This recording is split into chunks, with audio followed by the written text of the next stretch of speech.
Pasangan calon atau paslon gubernur dan wakil gubernur Bali dari PDI Perjuangan, Wayan Koster Nyoman Giri Praste, resmi mendaftar ke KPU Bali Kamis 29 Agustus 2024. Sebelum ke KPU digelar acara deklarasi paslon Koster Giri di kantor Sekretariat DPD PDI Perjuangan Bali oleh 8 partai pendukung yakni PKB, Hanura, PPP, Buruh, Perindo, Partai Umat, Partai Gelora, dan PBB.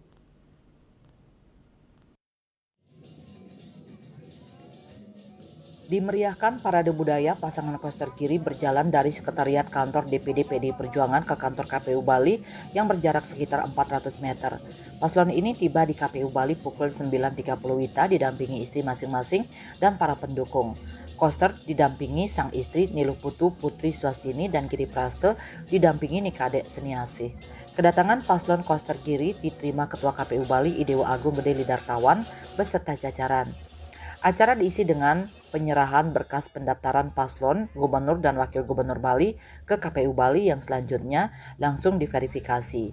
Calon gubernur Bali Wayan Koster usai pendaftaran menyampaikan jika terpilih akan meneruskan program-program yang telah dirancang dan dijalankan sebelumnya. Pihaknya setuju dengan harapan Ketua KPU Bali agar pelaksanaan Pilkada Bali mengurangi pemasangan baliho sehingga betul-betul green election, sebab hal itu sesuai dengan misi dan visi Nangun Satkerti Loka Bali. Suprate melaporkan.